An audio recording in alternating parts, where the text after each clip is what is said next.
வெங்கட் பிரபு செஞ்சதை பார்த்துட்டு லோகேஷ் கனகராஜ் கிட்ட மன்னிப்பு கேட்கும் விஜய் ரசிகர்கள் அப்படின்ட்டு ஒரு நியூஸ் பாத்தீங்கன்னா இப்போ சோசியல் மீடியால போயிட்டு இருக்கு. சோ அது என்ன அப்படிங்கறத பத்தி இந்த வீடியோல டீடைலா பார்க்கலாம். லியோ படத்துக்கு அடுத்தபடியா வெங்கட் பிரபு டைரக்ஷன்ல தளபதி இப்போ கோட் படத்துல ரொம்பவே பிஸியா நடிச்சிட்டு இருக்காரு. சமீபத்துல தான் கேரளா ஷெட்யூல் நடந்து முடிஞ்சது. கேரளா தளபதியோட கோட்டை அப்படின்ட்டு இவ்வளவு நாளா தளபதியோட படங்கள் அங்க வசூல் பண்றதை வச்சுதான் பேசிட்டு இருந்தோம். ஆனா இப்பதான் புரியுது தளபதி கேரளால எவ்வளவு பெரிய உச்ச நட்சத்திரமா இருக்காரு அப்படின்ட்டு. ரொம்ப பெருமையா இருக்கு. ஏன்னா கேரளால இருக்க நடிகர்களே பொறாமப்படுறாங்க. ஒரு தமிழ் நடிகரை இப்படி தலையில தூக்கி வச்சு கொண்டாடுறாங்களே அப்படின்ட்டு. இதுக்கிடையில டைரக்டர் வெங்கட் பிரபு மேல தளபதியோட ரசிகர்கள் பயங்கர காண்ட்ல இருக்காங்க. ஏன்னா தளபதி தாடி மீசையோட இருக்கும்போதுதான் கெத்தா இருப்பாரு.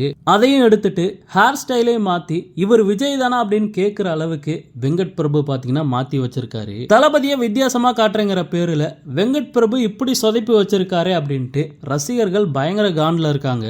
இதுக்கு முன்னாடி லியோ படத்துக்காக லோகேஷ் கனகராஜ் பாத்தீங்கன்னா தளபதிக்கு ஒரு ஹேர் ஸ்டைல் செட் பண்ணியிருந்தாரு. அந்த ஹேர் ஸ்டைல பார்த்துட்டு எங்க அண்ணனை என்னையா பண்ணி வச்சிருக்க அப்படின்ட்டு லோகேஷ் கனகராஜை போட்டு வறுத்தெடுத்தாங்க. இப்போ கோட் படத்தோட தளபதியோட லுக்கை பார்க்கும்போது இதுக்கு லோகேஷ் கனகராஜே பரவாயில்லையே அப்படின்ட்டு ரசிகர்கள் நினைக்கிறாங்க.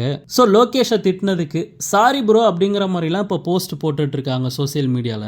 ஓகே நண்பா, கோட் படத்துக்காக தளபதி இப்போ கிளீன் ஷேவ்ல ஒரு லுக்ல இருக்காரு. இந்த லுக் உங்களுக்கு பிடிச்சிருக்கா இல்ல அப்படிங்கறத மறக்காம கமெண்ட்ல ஷேர் பண்ணுங்க.